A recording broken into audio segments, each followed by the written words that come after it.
Okay, about ready to start Serbian sterbien. The name is not, first of all, I don't know how to pronounce it, obviously, but, or I would assume obviously. And I'm not going to worry. I finished the setup, which was really just putting these army division markers into play. So these serve a purpose, and some people have thought maybe I was asking about them. No, I just hadn't set them up yet. So this is the boundary basically between the 6th and 5th Army, more or less, and it's close to the front and it's fine. The 5th, I mean, there's space between them, so I don't have to worry too much. The 5th and the 2nd armies are a little bit closer together, and I've got a division here. The 2nd's over here, the 5th's over here, and that matches the locations of the units there, and it's all pretty easy. It will get more muddled as we go. So what are all these other counters? That's the question I have. I'm using them as sort of a mnemonic device to help me find where the core are. I didn't find myself really needing that when I was playing the small scenario. They don't serve any purpose in the rules at all. When I played the small scenario, though, I was using these to indicate core boundaries, like army boundaries, for the Serbians. And there's no requirement for that. Only the Austrians are restricted by the army boundaries, and it is only the armies that are restricted. But remember, corps want to stay together because when they conduct combat operations, even on defense, only units from the same corps can operate together. Now, some of it's kind of ad hoc, which is to say assets and whatever are just considered to be assigned to wherever they appear to be. But this will help me find where the centers of operation for these corps are. It may end up being too annoying at times.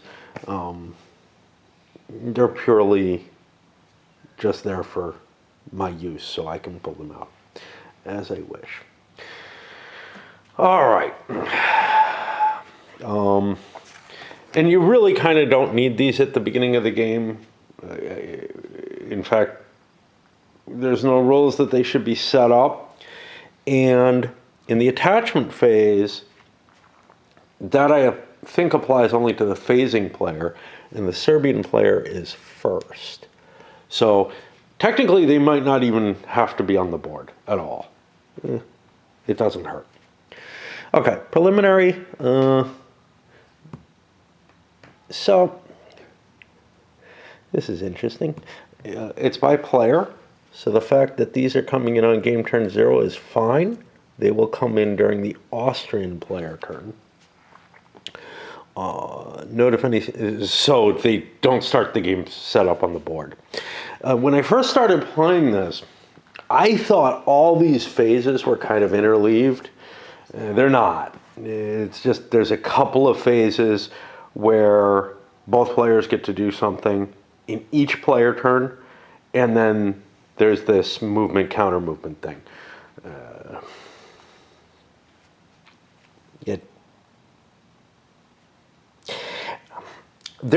Basically what it is the rules are fine on this. It's the assumptions that, walking into something, scratching your head saying, I don't quite get it. And that's okay. It's why I had to fiddle around on the board a little bit. Sometimes games are different enough that you got to do that. Euros usually. But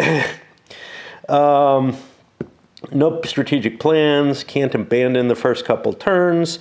All units are activated for this game turn that are supposed to be, well, nothing is activated, nothing new is activated on the Serbian player turn of game turn 0. Some Serbian units are going to be activated at the end, after the first Serbian game turn. Okay, supply. All right, let's take a look at this. Technically, all of these supply markers have to be flipped back over for the Serbian player. We don't worry about the Austrian yet. There are some that are in extended mode, and let's see why they are. So I got a big question why this one is. 1, 2, oh, I can't go that way. 1, 2, 3, 4, 5, 6. This is why, maybe 1, 2, 3, 4, 5, 6. No, so I'm allowed to trace across the road, not the rail, which seems a little odd anyway, to get to here. Moreover, this is already in supply through the rail. So there's absolutely no need for this thing to be unextended. I am not going to leave it there. If I need it to be unextended to provide ammo, that's fine. But right now, I do not see an argument for that. This one is also unextended. However, that may be necessary. So let's take a look. The third, well, no, they can both go 9. Yeah. 1, 2, 3, 4, 5. I'm allowed to go through one of these. 1, 2, 3, 4, 5, 6, 7, 8. I think I'm all in supply off of any one. I would honestly rather have the Army supply be normal. I don't know. Because this has more ammo capacity, and I can supply this through the Army supply. So I'll leave it as they have set up. I'm not sure how important that is. Let's check other things, though. Because when we get down here, we got an issue, right? But we don't, do we? We have a supply source down here. 1, 2, 3, 4, 5. What about him? Well, he can go through one of these. 1, 2, 3, 4, 5. This is the supply source, not off board. It's this actual hex. So these guys are in supply off of this hex. How about this guy?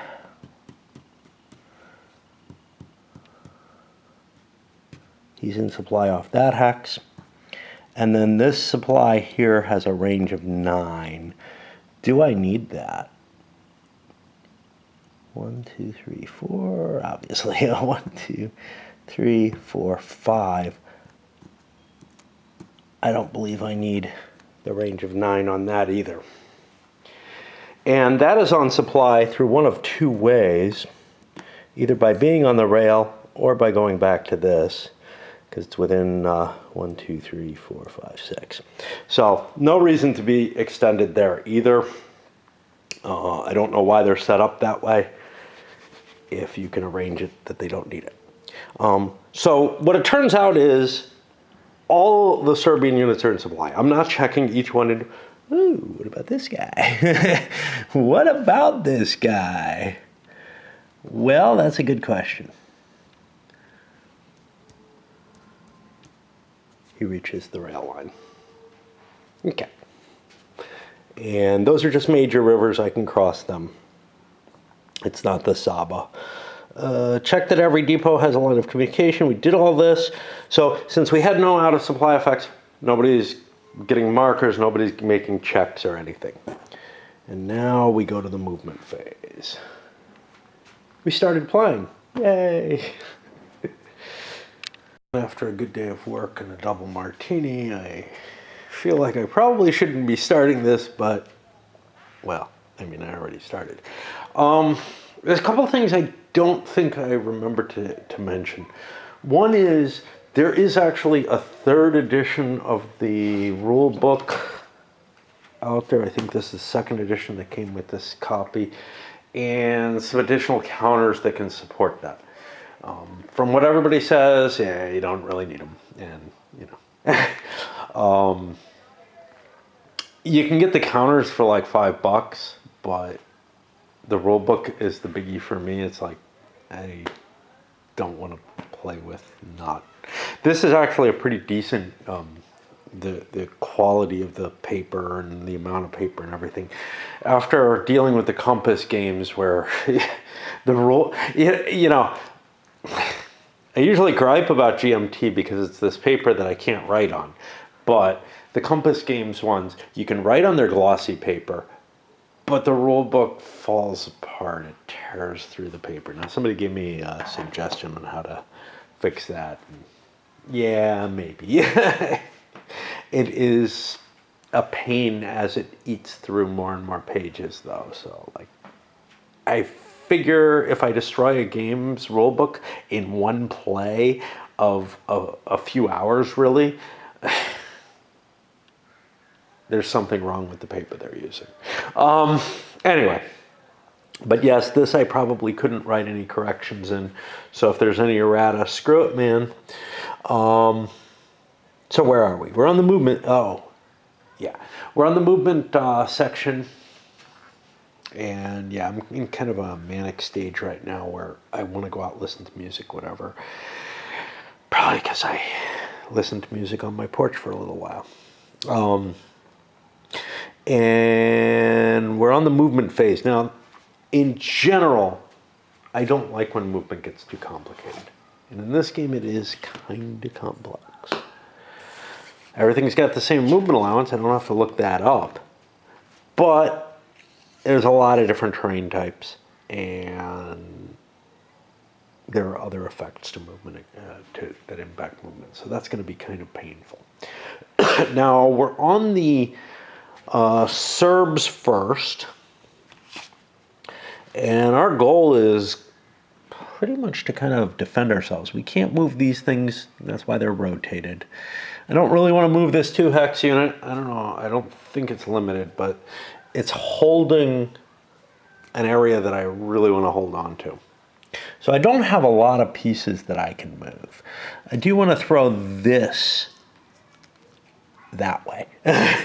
So we'll give an example. It's not too exciting, but we do have to look things up. So we're going into rough there. Most things cost 2 movement points. So I'll be heading this way, 2, 4, 6, 8. Now I could move further than that, and I'm bringing both units with me.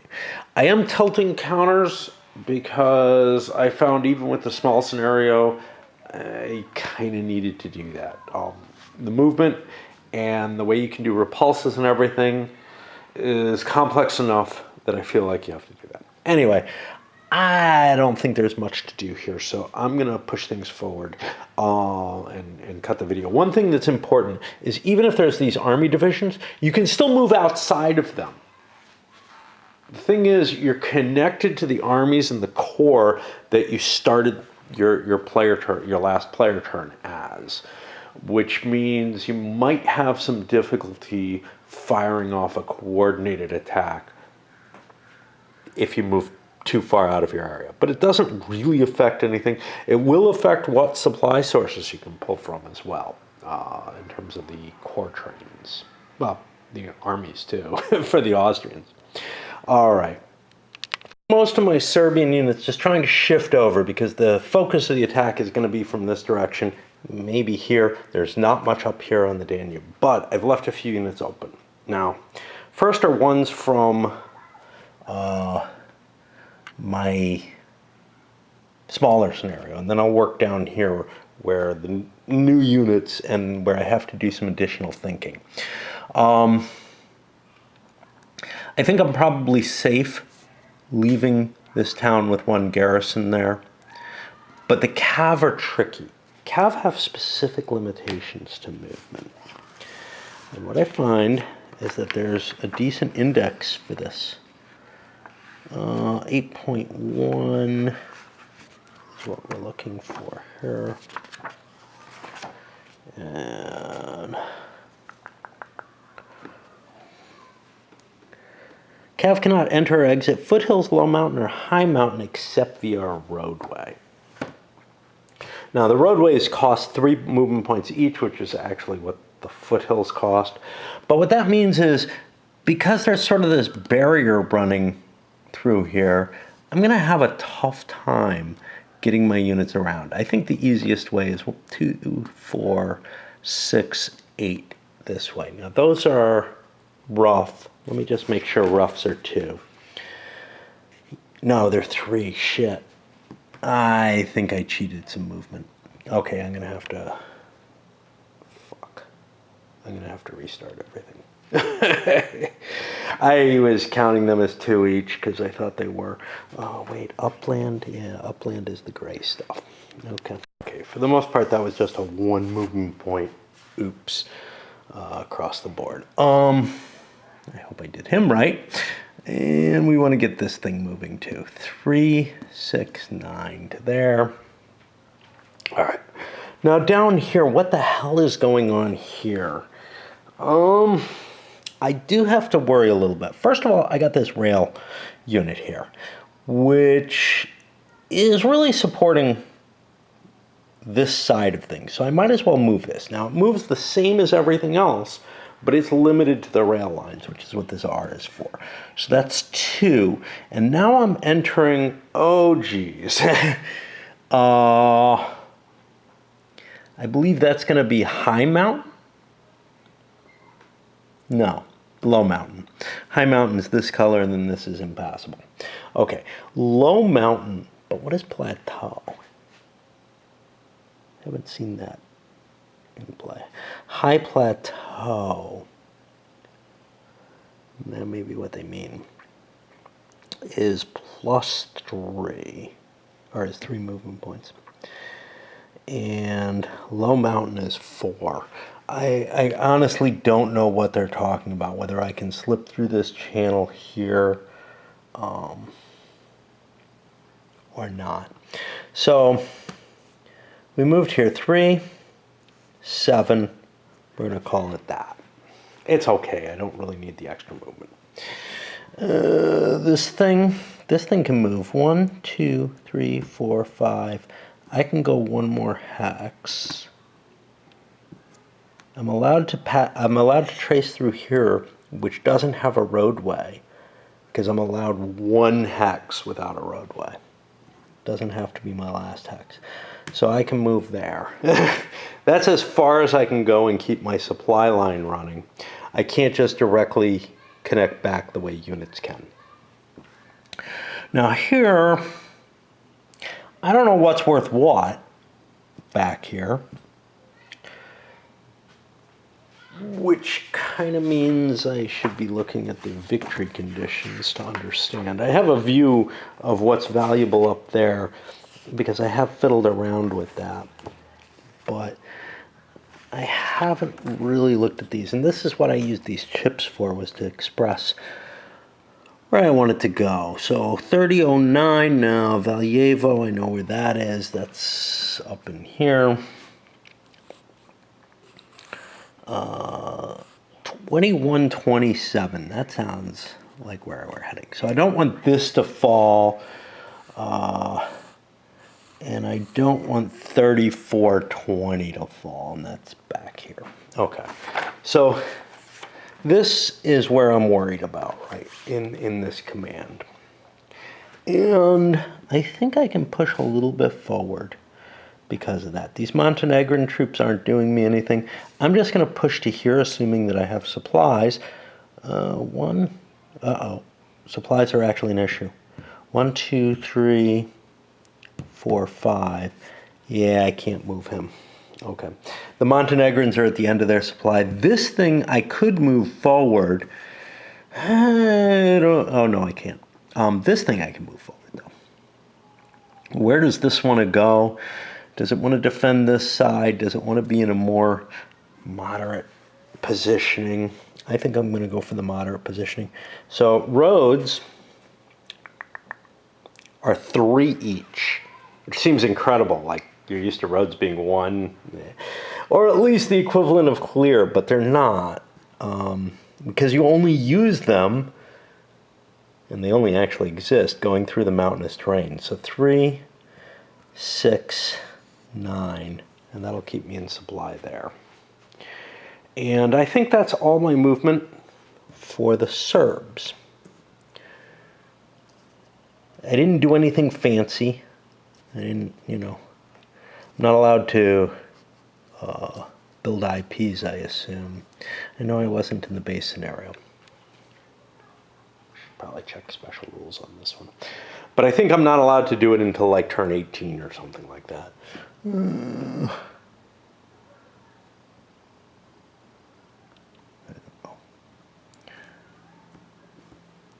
Just because of this recovery change. Weird. There's nothing in the rules that I saw that limits the time. Special rules in scenario 1 are neither player can construct IPs for the introductory scenario. For the non-introductory scenario, I don't see any special rules. We got the strategic plans, the Serb shells, victory conditions. You got to break 9 on the victory points, and I don't see anything else here. This later one doesn't have any, obviously. The alt history, I'm just checking to see if that has anything.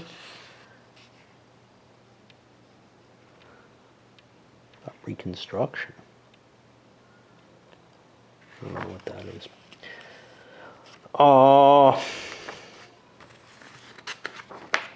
So I don't think there's a limitation, which means, what the hell? I'm not moving this unit and it's active. I am going to start digging in. And I'm allowed to spend 9. Now it takes 13 to dig in. There's not really a way to represent 2 different dig-ins. I'm going to do it this way, just to show. Okay. And that should pass me to the more complicated counter-movement phase. Why is it more complicated? Because the Austrians are on the offensive, and most of the Serbian units were unable to activate at this point in the game.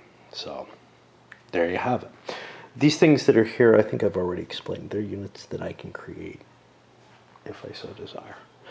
All right, I'm going to pause because the buzz is definitely an issue. Things, and I didn't do this last time, is you got to kind of analyze the combat table to make decisions. Now, I went just off gut feelings and said, you know, hey, it's World War I. I probably want massive odds benefits to make an attack. There are times when, you know, maybe that's not necessary. Maybe shifts on the die roll are going to help enough. But if we look, you know, somewhere around 2 to 1 or so, these results are not great. They're not going to do much, and they're kind of split there, you know. Maybe you can win an attrition war doing that kind of stuff, but this is early World War I. Attrition isn't really the goal. The goal is for the attack to be able to push forward.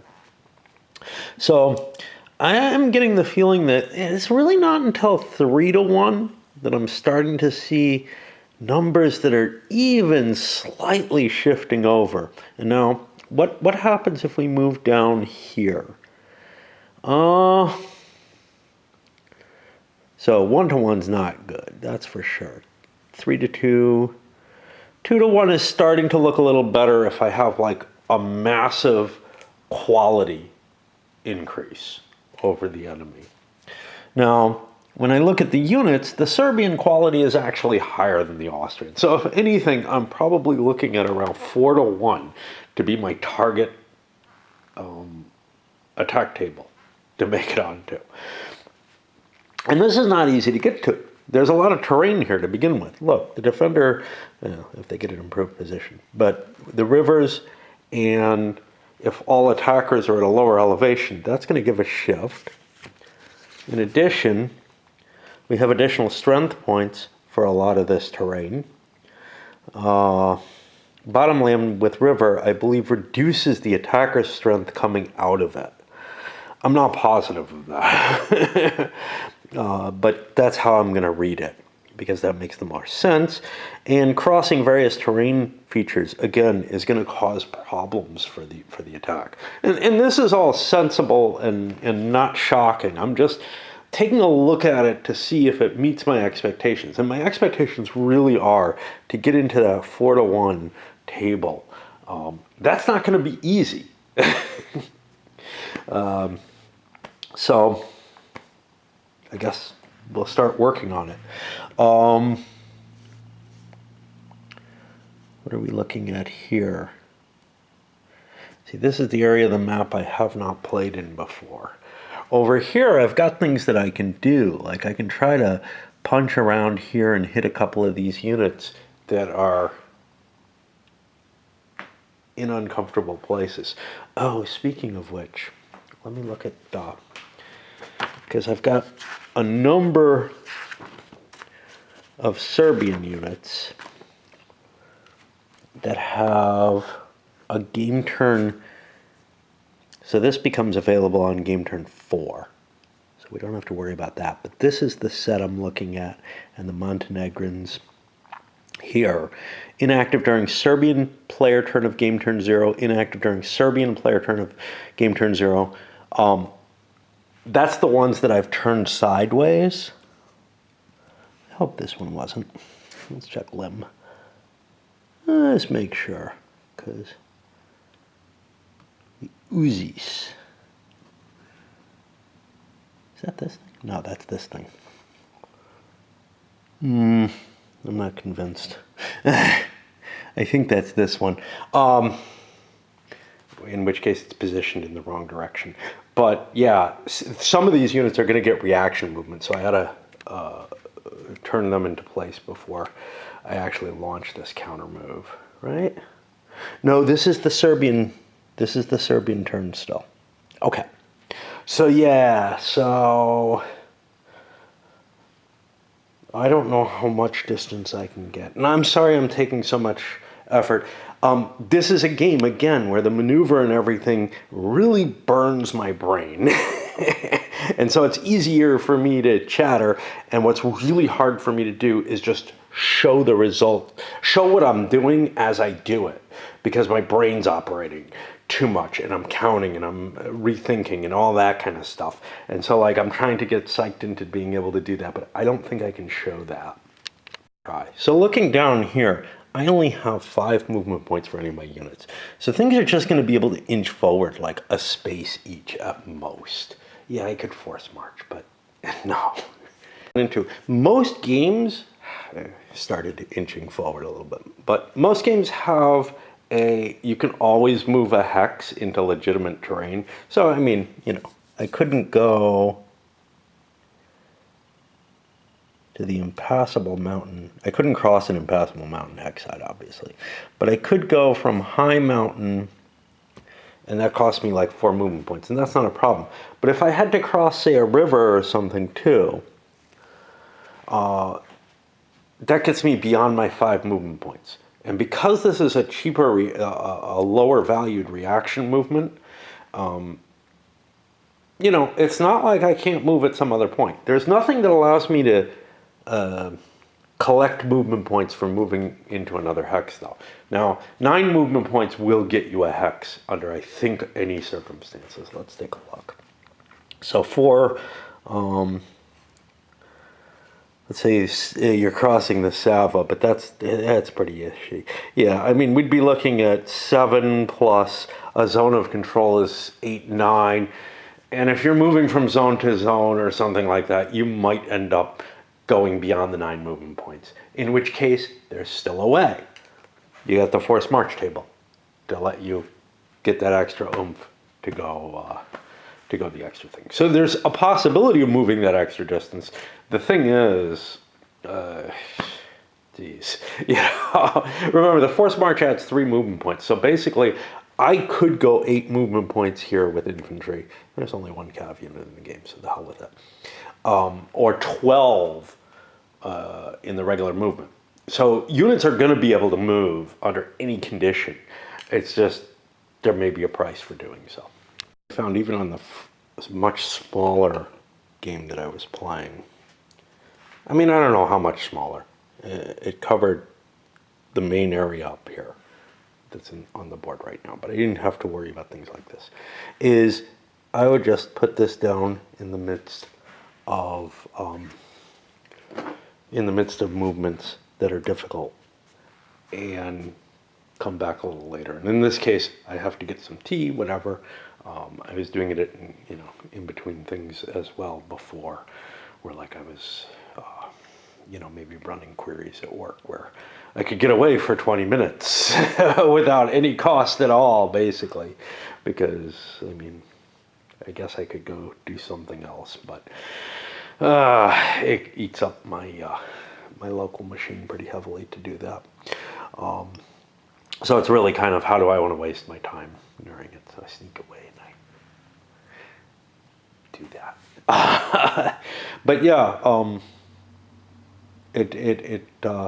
it's not an easy game to just play through. There's too much thinking. And here, I barely moved at all. If I had known that, I could have just done it. But now I know I'm getting to the meatier parts where I know I have to be careful, and I'll also pop in. And I'm sorry for being so chatty. It's just how things are. There are a few options here, and let me take a look at what we got. We got the 11 GB and 13 GB.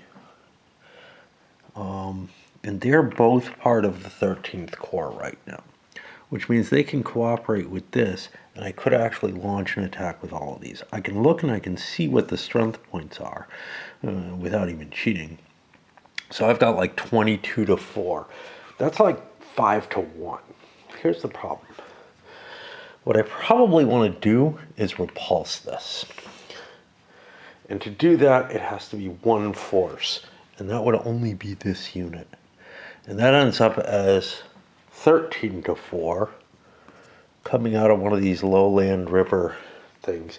I don't think I can do it. So instead, well, the active player does not get a chance to get away. And the Serbians are the active player right now.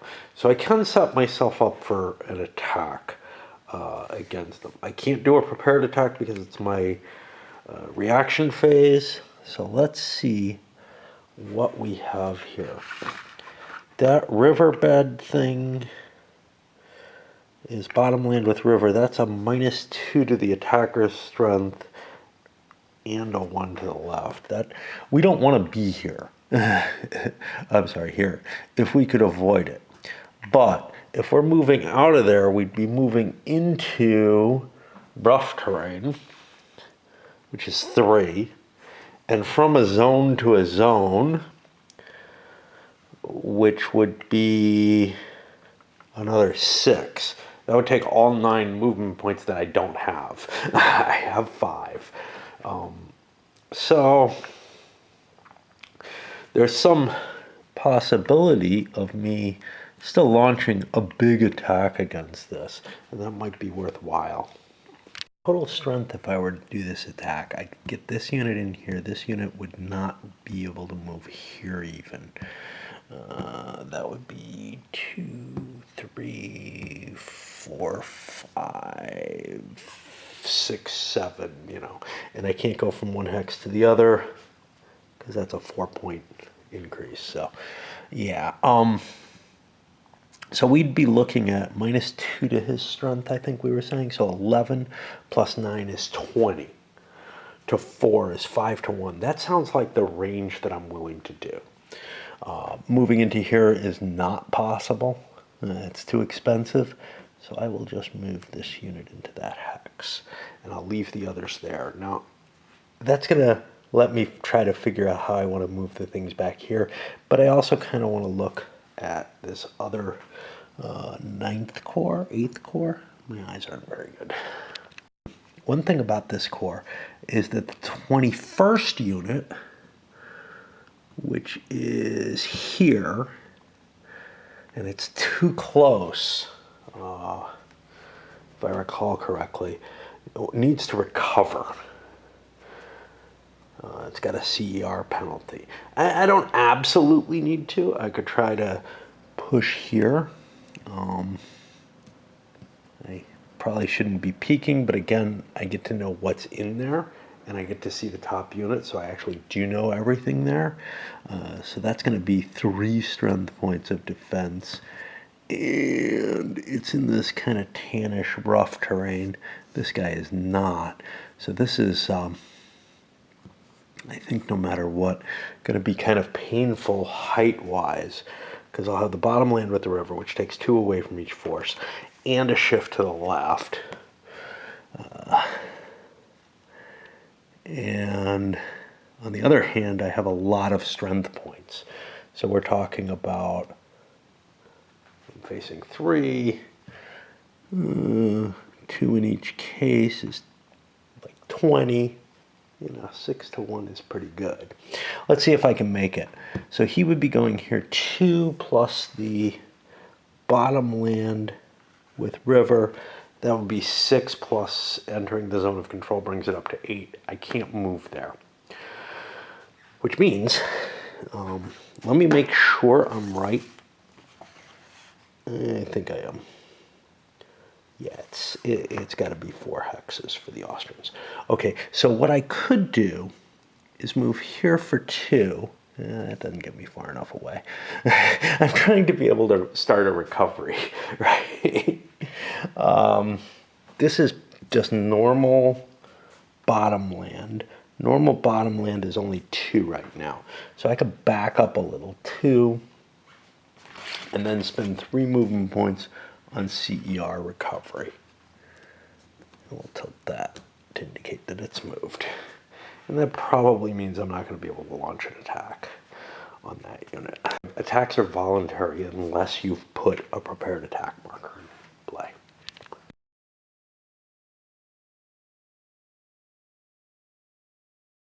I just noticed some other things I want to move, but beyond what I've talked about, I started moving this depot up the rail line because what I found in the other play that I had is I really want something over here.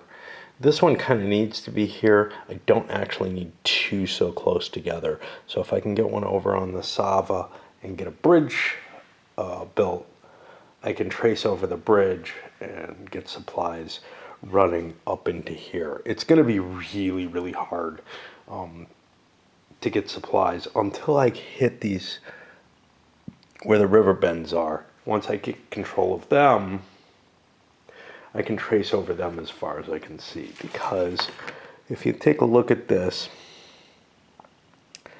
these suckers, well, no, because I think these are still Sava Island, which means once I get across, I still have to build myself a pontoon bridge to drive the supplies over. Otherwise, there's just no supplies whatsoever, basically. You're taking it only from here. So there's no way to fix any bridges except you got one over here. These units over here, well, if this guy crossed, he would get one of these markers, which would significantly reduce his strength and AV, what's AV? Artillery value, which he does not have. To the point where he might be picked off. That I probably don't want to play around with crap like that. Yes, it might get me a little bit of speed, but it's risky. If I was playing opposed, I might do it. I could put one of the gunboats over there to help defend it, but again, a little extra artillery doesn't really help, and retreating across the river is either impossible or really painful. And then as I move down here, I see, again, I'm going to be exposing units pretty much from here over. Over here, yeah, I'm not facing much, but again, I'm not going to be able to do anything by trying to do a crossing there. So screw all those. The thing that I noticed that I want to do, I might as well do. I want to get this guy moving down. So he will be, that's a bridge he's crossing. That costs an extra 1. This is rough or rail. Rail doesn't help. So 1, 2, 3, 4, and that's all he can go. And I can bring this garrison with me, and I can bring this thing with me. Might as well push them all down. Yeah, there's some risk. The depots, I'm okay with where those guys are. So that gets me through the counter movement phase. Now it's the attack phase. And at this point, the Serbians could declare attacks. They really don't want to, right? They didn't put themselves in a position where they could. So we'll skip that. And then we go to the counterattack phase where we do want to do one. And let's get this out of the way. We'll get half a turn done tonight. Yeah. I found other ways to waste my time. Okay. So I am going to, and officially I would be marking these units with these white attack markers. I'm just going to put one there, but it should be on both stacks. How many stacking units do I have? Well, I have two division equivalents. So I'm allowed to attack with that, I believe. And I'll be hitting this Lornica. He doesn't have any way to get out of there particularly. So what is our strength? It is 9, and 11 is 20 to a defensive strength of 4.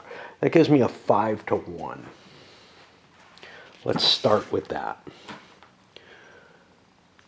Well, 5-1 is on the 6-1 table because of the way it breaks. 4.99, whatever.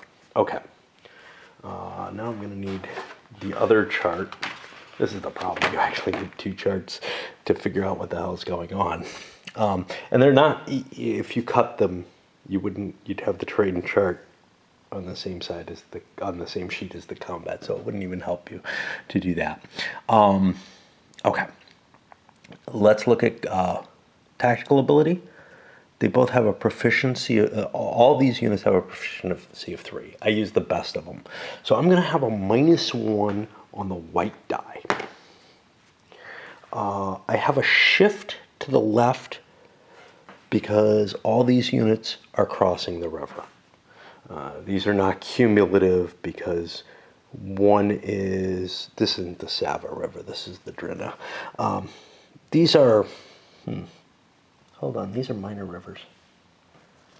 These are not bad at all. Yeah, I'm coming out of bottomland with river, so that would cause a -1 to the left. But I'm attacking across, I'm sorry, it's a major river. A major river, so that's 1 to the left. So everybody's crossing the river is essentially what's being considered. So that all happens. I've got height here that's equivalent, so that doesn't change anything. So I've got 1 shift against me, puts me there. See all attackers across river. And I'm, trying to understand how this would work using some logic. But then I do find that, like, the thing I was talking about, I found at an earlier point I found here, and now I've forgotten it because, Jesus, if I don't pick up the camera and say something immediately, it fucking goes away from me. I don't remember what the hell it was.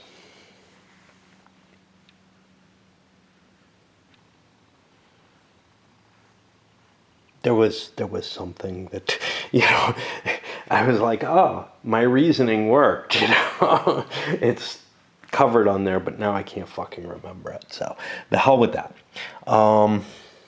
Where are we here? I think that's all we have. This is not a prepared attack. We don't have flanking. We haven't surrounded him heavily enough. So I will be on the 4-1 table, -1 on the white die because my capability is less. We'll roll right here on the chart and hope it doesn't knock everything over. I'm using these big dice, which I'm iffy about. -1 gets me to a 1. Now, we were over here, shifted down, so we're going to be on this table. A 5 doesn't get shifted at all. Oh, shit. Okay, I forgot to declare intensity. When you forget to declare it, it's both low intensity. That's fine. Okay. That means only the defender got a result. They got a +3 to their CER check after battle, and they got a 1 white result. Now, if we flip over here, we look at the combat intensity. We both chose low intensity. I might have chosen higher, but who knows?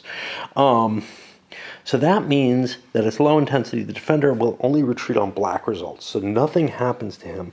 He has to make a CER check, though, at +3. The dash, I believe, means you make your CER check at 0.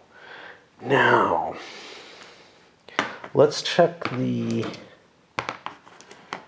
let's do the CER check here first, on the Serbians first, just because.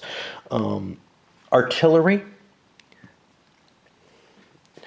yeah, I did not think, but I wanted to fire an artillery shell, I guess, because I have a shot. Oh, we should have checked supply. What's our supply range? 1, 2, 3, 4, 5.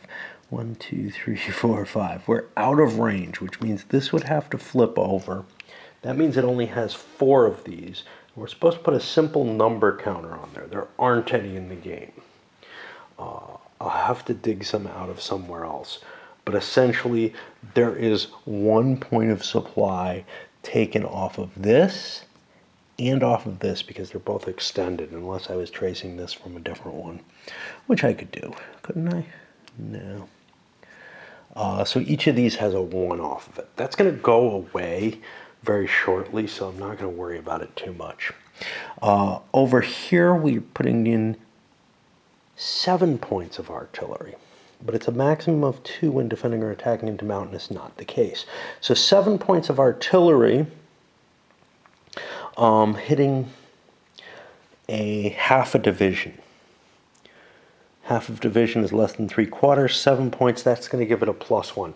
So now we're at +4 on the modifier for this, and he has, this is Loznica, who's over with the 3rd Army, presumably. He has a 10. I'm at +3. 5, 8, I'm within it. I suffer no effect. Let's take a look at the other side. The other side, I'm not sure, number of division equivalents, I'm not sure if that's per force gets checked, or it's got to be per force. It can't be the whole battle, but let me make sure about that. Split the difference, shit, I just switched batteries, and this thing didn't stay where it's supposed to. Okay, so you split the difference. It's not for the whole battle. It's also not per force, it's per hex, which effectively works out to be per force in this case, but it doesn't have to be. It is possible to attack with multiple forces from a hex. So, what do we got here? We've got 1 artillery firing. We have a division in each case. So let's do the southernmost first. It is a division with 1 artillery value. That's going to be a -1. This division is, well, these 2 units are the 11th and 13th gangbangers. They're both 10. With a -1 on it, I would need a 12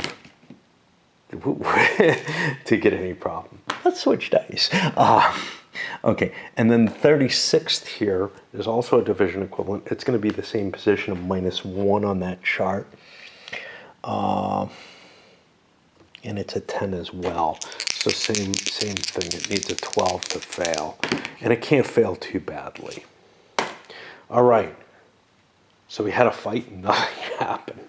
The Serbians lost an artillery point. They probably shouldn't have fired it.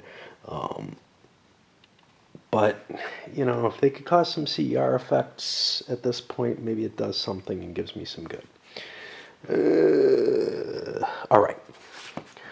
Now let's finish up the turn. We did the counterattack phase.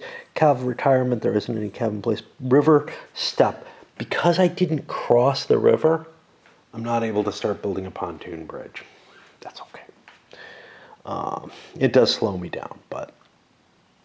Okay, Kamachi step. This is the Serb player. So I have some Kamachi on the board. I have one here. I don't know if I need that one. This one's doing me good. I have another one over here that I'm kind of afraid to move. What I'm going to do is I am going to shift this one up I can't put it within 5 of this one. 1, 2, 3, 4. Yeah, I don't know about that. I'll leave them where he is. Okay. We'll leave those alone. I'm really only expecting attacks through here and maybe up here. And I don't feel terribly weak back here. That's going to be tough terrain to get through. It's the Fifth Army's job to bust in here. So we'll skip over that. Victory points. Victory points gained this player turn, and that sends me to 27, and this is why I got confused, because I didn't read it fully. Didn't drop any strategic plan, and I would do that the same. I see this Austro-Hungarian furthest advance, and I wanted to score that at this point. It doesn't happen. That's only in the interphases. Geographic objective, no. Sabak. We did not take Sabak. It's also not a friendly player turn. We'd only get this point at the end of the Austrian turn. Bombardment of Belgrade. We're at the end of a Serbian turn. I still have the artillery piece. I'm never going to move it unless I have a hell of a good reason, because it's sitting there bombarding Belgrade. The Serbians did not go into Sirmian, and we have not hit any of the special Serbian objectives because they haven't pushed back. We finished half a turn. Okay. It looks like a lot, I know that, and it is. But it does get smoother than I'm representing it. This is close to how I struggled the first time I was playing. I'm not really trying to simulate that, but it is coming out that way. Even though, I should be pretty comfortable with the game at this point. I'm really not. It feels like this first turn is actually a little heavier on thinking than it gets very soon. Because very soon, the Serbians are able to throw up a defense line. Right now, they don't have a good defense line. But there's a big question as to whether or not you can punch through. When they have their defense line, it's pretty damn obvious you can't. You got to do something to get around it, or else you're just going to be bludgeoning against it. And there's not a lot of room for maneuver here. There's a lot of yucky terrain, so I'm not sure how the Austrians are going to be able to do very well. Okay, that's it for tonight. Let me put some dice up here to remind me that it's the Austrian start of their turn. They get some reinforcements, all kinds of stuff is going to start. Go to bed. Somebody imparted on me. Very, very clever theory. And, So I had been wondering what the hell, why is there a game turn 0? It's so that this game aligns with the other games in the series. The attack on Serbia starts a little earlier than the attacks in at least one of the other games, and the other games were developed earlier and started on game turn 1, I guess. I'm not sure. It's possible that only Twilight in the East starts late, and so they created a game turn 0 so that you could actually play them all at once. Now, none of them are connected and none of them are all that close. There's significant distance in terms of shifting things. If you were to create some sort of master game that combined, maybe not just these three, but something that combined different theaters throughout the course of the war, or whatever, a la the way Der Weltkrieg does. It would make sense that you'd want every map on the same turn, so that you don't have to do any kind of weird skewing or whatever. I think that that's probably overambitious. First of all, 1914 itself makes sense, but there's not a lot of movement between different fronts. Now, the big question, hey, that second corps shifting, you do have big issues. You have the second corps shifting up into Russia, and you have, the 8th Corps or whatever, moving from the Germans, or is it the Eighth Army? Eighth Army, moving from the German West Front over to the East Front, and Second Army for the Austrians. Being able to make those choices for those shifts would actually make sense to combine the three, and that would be a pretty minor rules. That does not require this kind of grandiose ideas about some kind of massive campaign for the whole war. But if you are thinking about this for a massive campaign for the whole war, realize this: the rules for this for the 1914 games are for 1914. Think about La Grande Guerre, if you remember that at all, or if you've played it and have it. In that game, there are basically 2 or 3 separate sets of rules to cover different eras of the war. And it depends on how you want to look at things. There's basically one set of rules for the 1914 period, another set of rules for the trench warfare, and they're significantly different. And then there's something kind of in between the two that I consider a third set of rules, but it's not terribly. It's more like the trench warfare rules with some of the mobile stuff added back in. In that case, you got like, say, 2.5 rule sets, and we gotta shift all these too, damn it. Can't run away and go to bed without doing that. But anyway, there would probably, given that this is at a more of a granular level, there would probably be significant, differences even between series of years. So like 1914 would be one thing, maybe 15 and 16 would be another, 17 would probably be another set of significant differences to the rules, and then 18, and maybe if you want to go beyond that, because the mobile warfare was really beginning to crank up.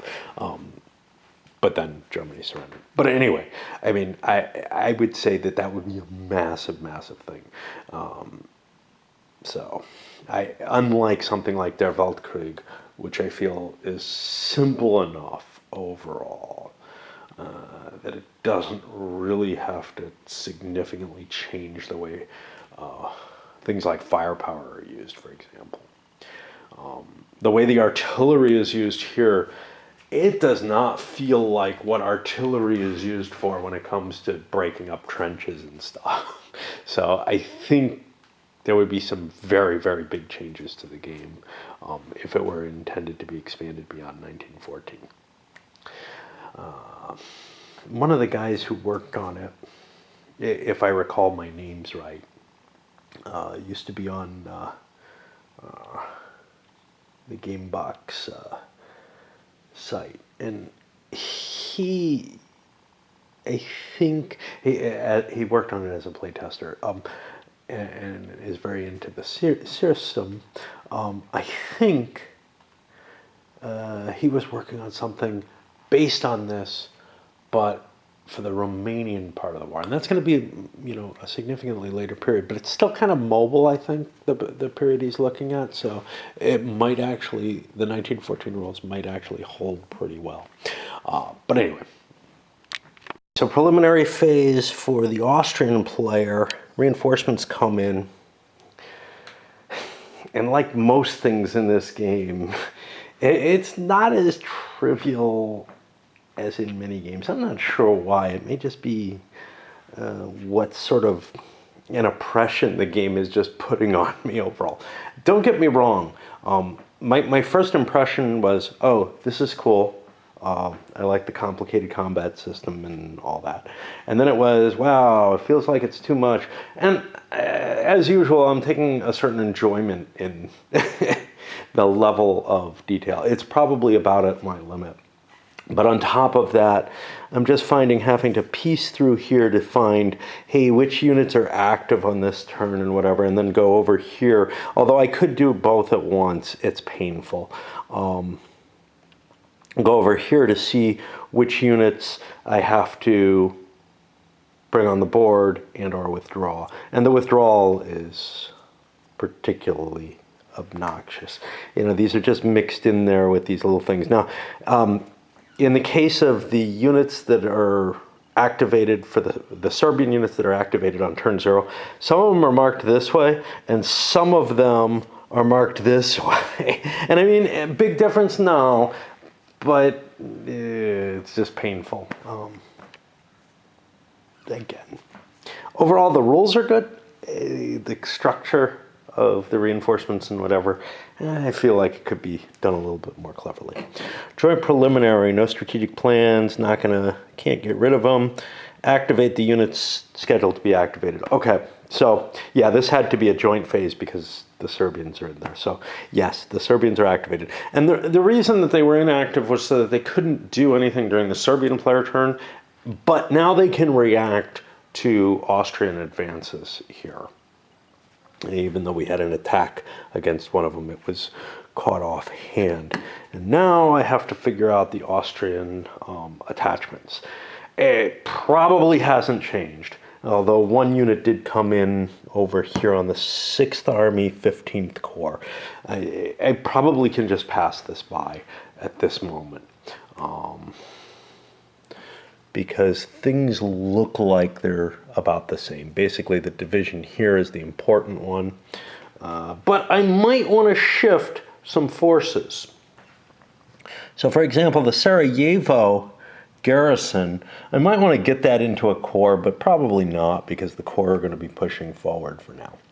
Over here, the 12th GB, that's way out here. It doesn't really need to be in with a corps yet, so I'm going to leave that alone. Second Army has a number of units that aren't applied, though, and I probably should think about them. So let's see if I can find them. I don't know where the hell they are. The Lugendorf, the Petterswarden, which is up there, that's fine. The Lugendorf and the 14th Brigade. Lugendorf's over here. Honestly, there is no reason I wouldn't want to put that under the 4th Corps there that I can think of.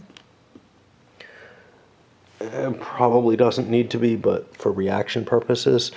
And the 14th Brigade. I don't know where the hell that is. And again, you have to do this kind of crap all the time.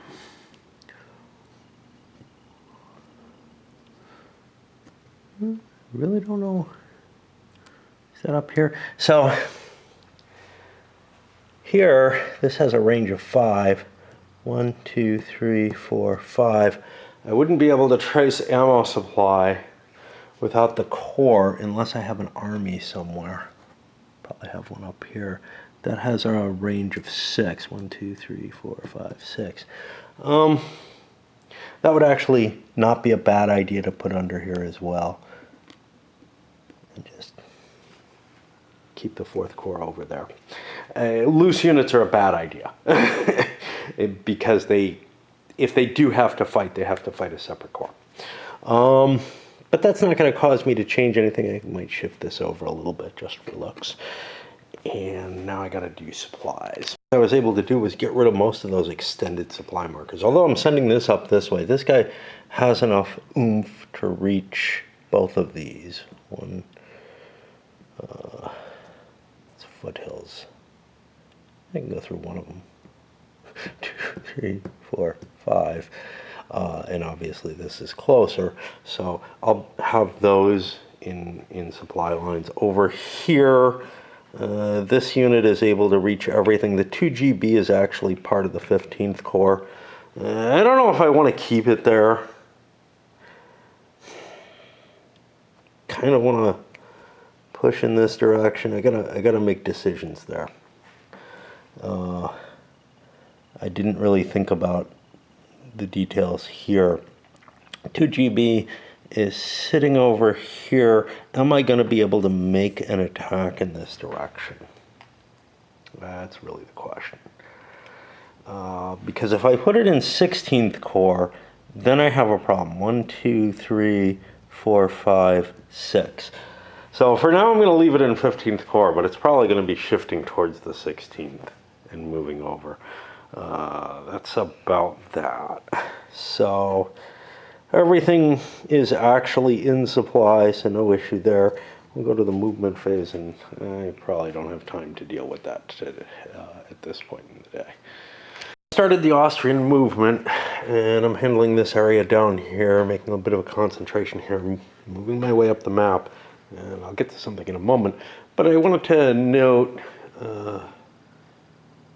that something I didn't mention because I kind of didn't go into the rules in depth like I usually do. Mountainous terrain, which is really, I believe, foothills and up, has different stacking restrictions. So you have a stacking limitation of, I think, 2.5 divisions that are allowed to attack, and I don't know what. But you don't that are able to be in combat. But you don't really want much more than that. Hexes, they can hold more.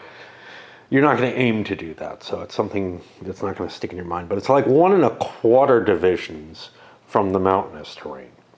And you'd think that's pretty harsh, but the units that are down here are pretty small. We're putting a heavy emphasis, shifting things down this way to try to clear this out so I can cut around and actually outflank that central position there. The thing I wanted to mention as I worked my way through here, and I don't think I moved anything yet, was this guy. So he's already spent 3 movement points. His next 6 of his 9 movement points will be to clear and remove this combat effectiveness, assuming I'm far enough away, which I am. And then I can move like a hex to the next front. And I will not be taking these pauses, I hope, as much, but I need to make tea right now. And it takes a long time to work my way through. So I've gotten my way up to Second Army up here, which probably isn't doing shit. And I'm going to be launching a prepared attack here, and I used 2 prepared attack markers. I had the points for it. I slipped this guy in. It basically used all his movement, and then put units here so that I can trace supply through there. This unit is in a lot of trouble.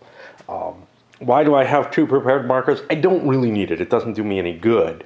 The 2 that are attacking this, because there's no way the Serbs are going to dislodge those 2 units. Well, one of those 2 units, but whatever. It strengthens my likelihood of getting that prepared attack off. All right, tea time. Okay, and I finished up Second Army here. Pushed across the river with a couple of units. I figure now that I'm punching forward, there's a little bit more safety in taking all those strength reductions. In terms of the movement, it feels like it's really burdensome, and I keep talking about that or spending too much time, detailing what's going on. Honestly, it's about the same as OCS. At least something like OCS Burma, where there's a lot of terrain, or maybe even reluctant enemies, where you really have to kind of figure out where you want your pieces to be. I got to shift units around in terms of ordering them so I know what I moved, and then go to the Serbian counter movement, which will not be as big a deal, but we got to do something. These prepared attacks are pinning these units in place, and it's hard to get them out of there, but I could reinforce, right? This is not without a forced march, but it might be worth it. As an alternative, I could try to attack these damaged units. I don't have a lot of strength up there, though, so I think I'll go for the forced march and the reinforcement. So let's do that. First of all, let's figure out what we're going to spend. We're all in the same Army Corps. So the Lornica is the only unit actually here. So Dervna, I'll be spending 2. I think that's rough. Which brings me to 5, 6, 7. I'll be force marching 2 spaces. Force march effectiveness. I'd be rolling at +2 then, and I have an effectiveness of 11. So on a 9 or less, I succeed. And I get a 10. +2 means I missed it by 1. I am an infantry formation, so I lose a combat effectiveness level. And if I had a prepared attack marker set up, that would get placed there. So that is the Drina. The Drina has its effectiveness right up there. I don't know if that's a real unit. Uh-oh, hold on. Look up the rules on this because I wasn't sure what the situation was. That's an asset, so it actually took a step reduction from that, which is not optimal, obviously, but the chances were low. And now we're in that hex. We make it to the hex no matter what. The question is, do we get hurt doing it? Shifting forces over to cover the gap up here where the main attack is coming, but now I have the issue of down here. And I've got this Uzis units core in place. Some of the units have fallen back a little bit. Others, I'm not so sure what I want to do with. So what I got right here, I could definitely fall back, but this is good terrain. I mean, I don't know how different. Yeah, high mountain's a little better than low mountain, so I probably want to hold that position. But the question is, do I want to hold it with just this unit, or do I want, somebody like this to move in there and just put a real plug in the possibility of the 6th Army doing something? And that plug is probably enough, if I move that unit in, that I could actually release this unit, which doesn't have to stay with this corps, even though they're named the same, and try to shift up here, because I've moved a unit across from here. So, I don't know. I think giving up some ground here might make sense. I can't go very far with any unit. It's basically a 1 hex movement through most of the terrain, unless I'm in the lowlands up here. All right, I think that's it. I have these things. How's my supply here? This unit, yeah, finished that entrenchment. I'm not going to be able to get supply this way. So, do we have supply a different way? 1, 2, 3, 4, 5. Not quite. Well, we're in trouble. Oh, wait. 1, 2, 3, 4. Yeah. Yeah, we're just in trouble. Because cutting this took my potential path. I don't know. I couldn't have been counting that. I don't know what the hell I'm doing there. Did I fall back a hex? And I'm allowed to go through 1 mountain terrain, but this is not a supply zone.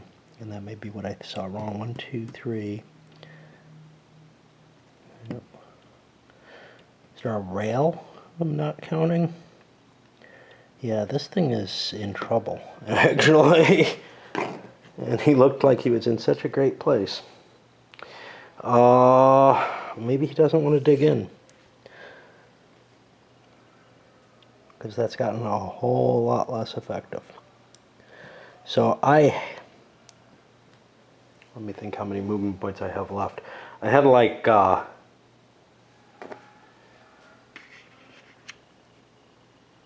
think 9 that I had put 9 in place there, which means I had,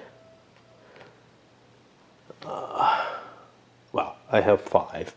I can fall back to here. Now, does that get me in supply? 1, 2, 3, 4, 5, yes. I was 1 hex off. I don't know what I did, but that's not good. There's plenty of play, but okay. And let me think. we should be hitting the attack phase. I don't know why I'm showing you as I straighten counters. That's kind of foolish. What's going on? I didn't move these guys. This guy, yeah, I moved those two. I didn't move this, and I'm going to put that there as a butt plug.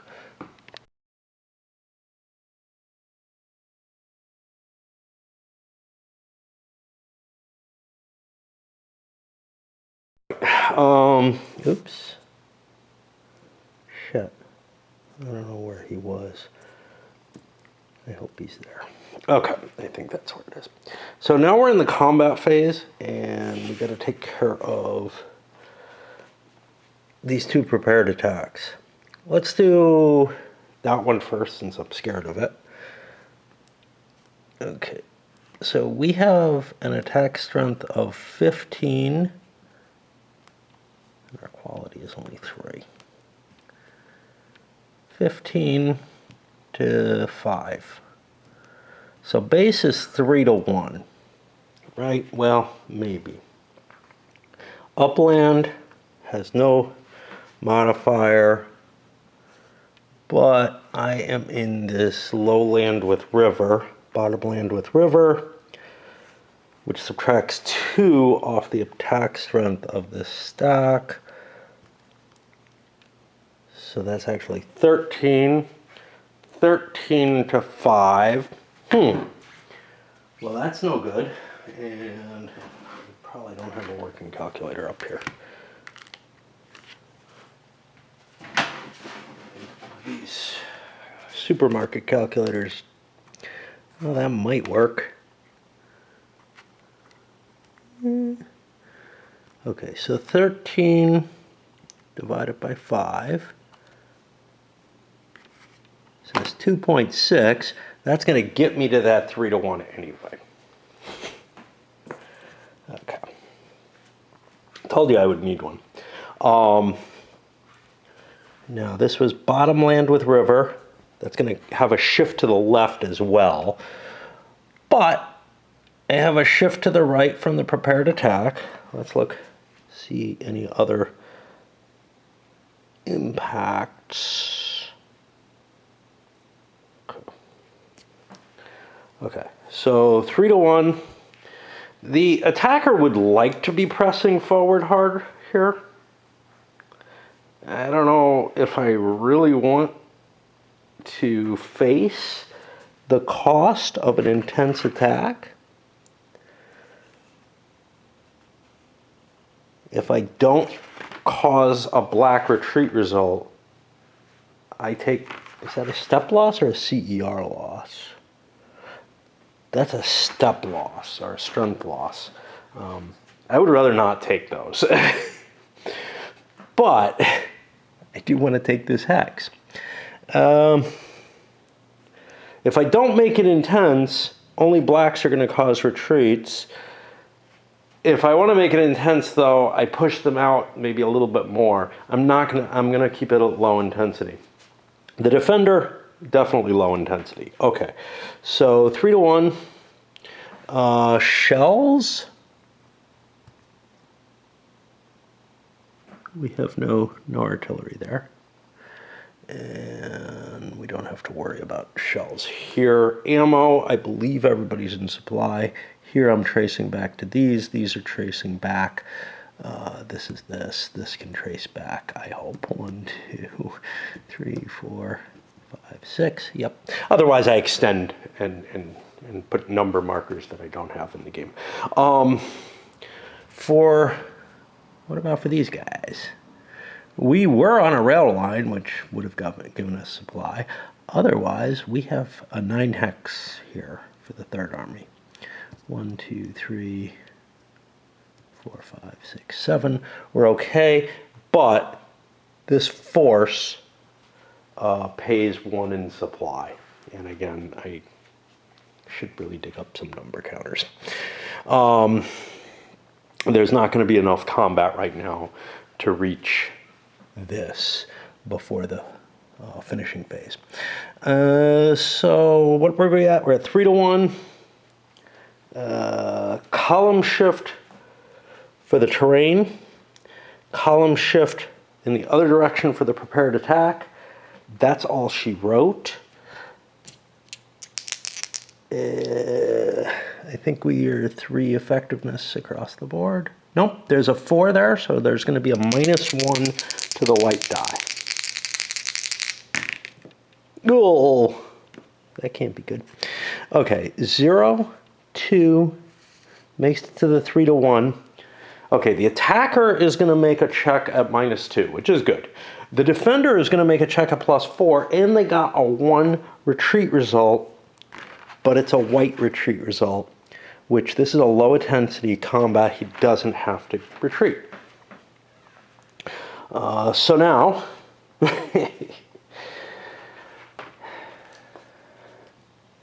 now we check the impact of this. So we've got a -2 and a +4. So for the Austrians, a -2 with no artillery involved, we're fine. For the Serbs, I said it was +4. That's pretty nasty, actually. That's not it. Oh, shit, no, I lost my track. Oh, that's out at 6 to 1. I was at 3 to 1. I don't know. -2, this was the result. -2 +4. And was there any Austrian artillery involved? There were 4 Austrian artillery involved. The artillery, I don't believe, is limited. It's not mountainous terrain. So 4 artillery versus, how many division equivalents do we have here? We have, I think, a half a division. So 4 gives us a 0, so that +4 is there. It's 1 roll for the hex, but each unit checks it. That's a 13. So I've got a 3 and a 2 over. In both cases, that's this line. That means both are going to take a combat effectiveness -1 marker on them.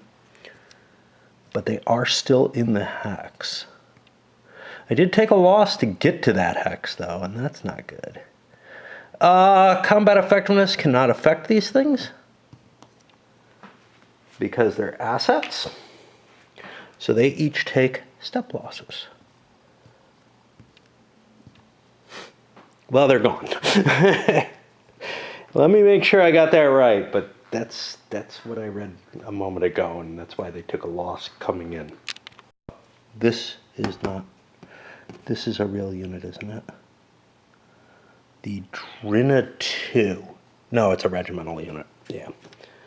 2 Serbian units I threw into this battle are lost, and now we have an attack here. All of these are part of the same corps. They're all not in supply anymore because I moved here, didn't I? Shit. 1, 2. Fuck. I couldn't be there. Yeah, I don't want to be out of supply. Let me leave him here instead. I know I wanted that movement, but... So, I actually have this enemy surrounded, which is part of the bonus. I get the flanking bonus. And I would get it in either direction. Putting the unit out of supply would be stupid, though. I gotta be careful about the supply things. And terrain and, you know, this kind of, I don't know. The way the terrain is, the way everything is, I really struggle. And I tried to spend a lot of time thinking and still ended up fucking up, of course. Okay, so here I have 12, 25, 34 strength points going into there. Now this is kind of dangerous because I think those may be both assets. I'm not sure. Gangbangers are not assets. Okay. What did I say was my number? 12, because there's a -3 under there. 25, 34 to 4. 34 to 4. Do we have any impacts from terrain?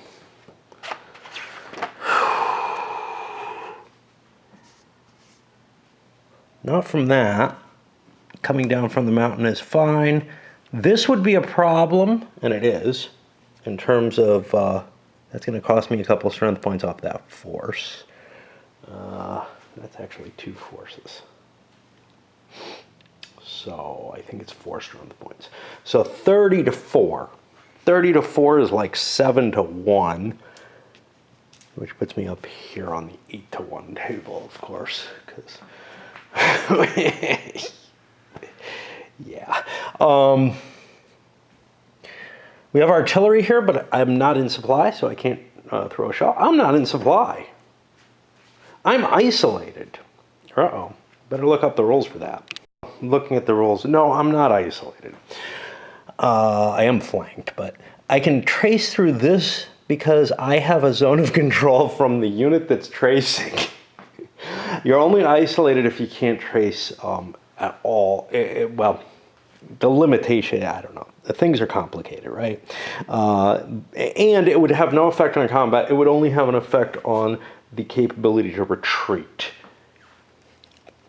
Okay, but I'm trying to figure out what the hell the effect of being out of supply is. I know I can't take ammo, and I can't take artillery shells, but I can't find the rules on the ammo. I'm not finding that here, so somewhere in the combat rules, I'm guessing maybe, because those were the supply rules. Ammunition supply. Every force takes combat strength and artillery value are halved. Okay, but I can't get artillery here. So his combat strength's only 2, so I'm actually way above the 8 to 1 table, which is important because shifts apparently work in that condition. Now, I'm not going to be getting a shift against me for that because I'm attacking from other places, and I check my quality, and it's probably all 3. And the enemy's a 4, so it's a -1 to the die roll. And I think I've got everything. Okay, so we got a 4 on the white die, a 2 on the black die. We're here. We get a -1, and we cause an E+2 with 2 retreat. Well, the retreat is the first thing we have to deal with. E caused a step loss. This is, well, a CER loss. This is the Lorenska. This actually can take CER losses. I don't know how many. I seem to remember that changes too. Again, there's so much little stuff, you know, I'm sure eventually it comes to you and you lock it in, but okay, so I took the E, that's the CER loss, and I actually do take that. Now the 2-point retreat, well, gosh. What happens in a retreat where I'm going through an enemy zone? I forgot the flanking thing. I think that's a column shift. Is that up here? Yeah, that would have been 2 more column shifts in my favor. Great. Okay. I guess we went low intensity since I didn't declare anything. You know, the defender probably would have taken it to high intensity, but it wouldn't affect this. They take an extra casualty. So now, what do we do? I don't know. I'm having trouble thinking at all now. Retreat a maximum distance. Okay. Special cases, assets, depot, fort. What about zones of control? Okay. The presence of enemies, units, or zone of control does not affect retreat priorities. However, the retreating player can choose a path to avoid. I believe you take an effect. Enemy zones of control and retreat. For each hex of an unnegated enemy zone of control that you retreat through, you lose another combat effectiveness of all forces in the stack by 1 level. Okay. In which case, I look here to see when a force fails its EC. Oh, geez. I think there's not different sizes for EC except asset or not asset. So we already took a -2. We're taking another one for retreating. We retreat 2 hexes. One of them was through a non-negated enemy zone of control. Now we can't negate that enemy zone of control against ourselves. And now for checks.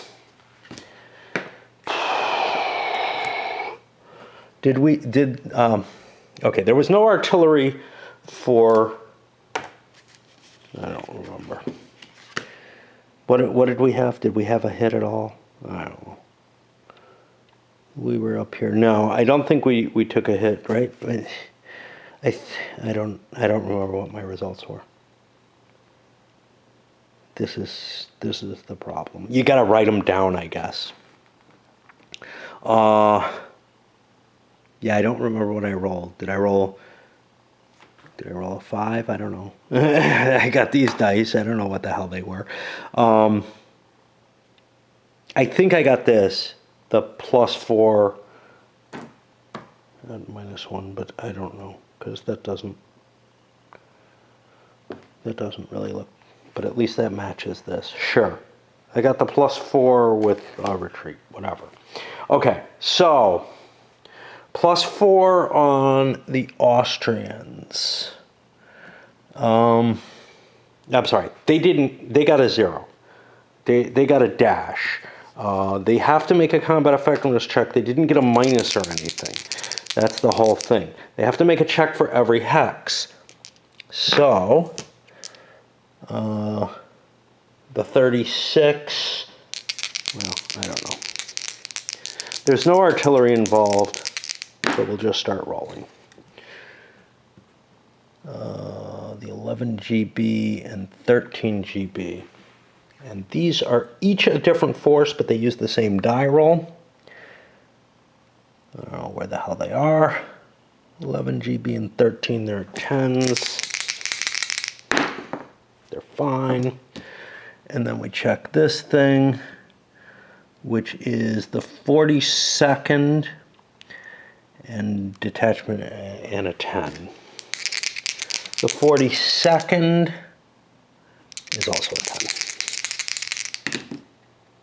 Okay. So all the Austrians are fine. Now we go to the Serbs who have are hit by the Austrian artillery.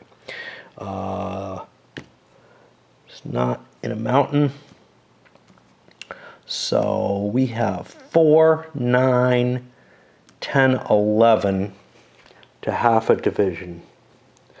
11 means it's +2 more, so it's now at like +6. Now we're already reduced by 2, we're an 8. At +6, wow, we got lucky. That's a 9. That's only one level, which puts us to a -3 CE. If I'm right. I'm going to have to look that up. But not quite combat ineffective. See, there's so many steps to something before it starts taking casualties. And the difference between a regiment and a brigade, sure, you know, there is a difference. But it doesn't feel like it should be this big a difference. So, and I vaguely do remember something else, so I have to go look this up. Meanwhile, we get to advance, and these guys definitely want to advance because they're in a stupid place. And let's see, can we fit these guys in there too? 1 division, 2 divisions, 2.5, yes. Now, I've got this detachment that I'm hauling around with me, that and a -3 strength marker. I could combine those, or could have. I chose not to because I wanted the flexibility, but very soon I am going to want that division to be together. And now I got to look up and make sure that I'm doing the CER losses correctly for brigade level units. Whatever it is I'm imagining is just that, imagination as far as I can tell. I mean, I vaguely remember reading something, but, you know, I don't trust that 100%. Well, I obviously shouldn't trust it 100%, but I don't trust that terribly well. So we have gotten down to the counterattack phase. I can tell you for a fact, the Serbians are not going to launch attacks anywhere. Not even here. It's tempting. Then we go to finishing, and that's cav retirement, river step.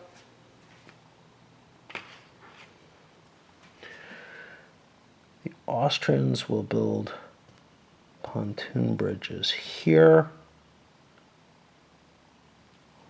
and here.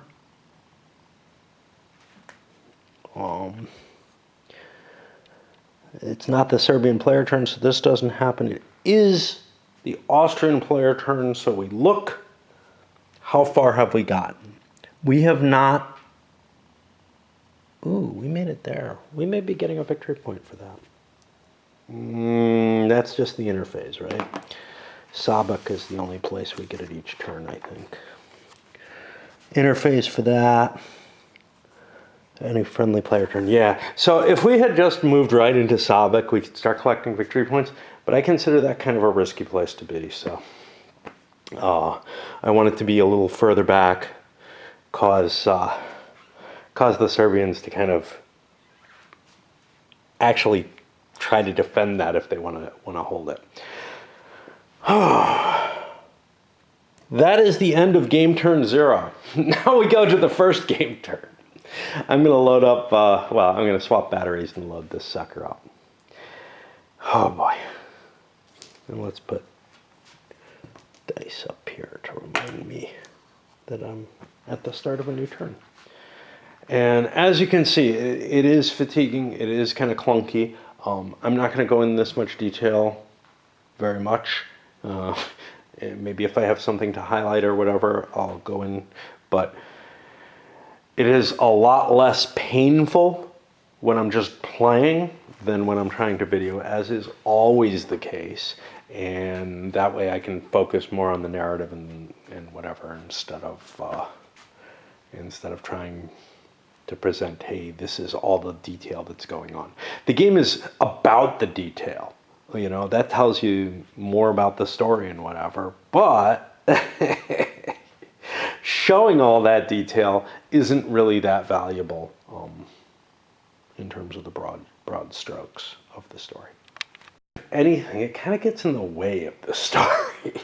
So people have been at least one person has suggested the Great War in the East. Fortunately, I haven't been able to find a copy of that I'm willing to pay the money for. It's been on my want list for a while, and I ended up picking up other things like Crimean War and To the Green Fields and stuff like that that's probably on about the same level. Although I do remember Tannenberg being... I don't know, you know. I mean, my hopes are that these others are on the same level, but Tannenberg had a fair amount of detail in it. And I kind of enjoyed it. I think I video to that, but I'm really more interested in the other theaters. But you know, I mean, look, this is 40 turns of what I just went through, right?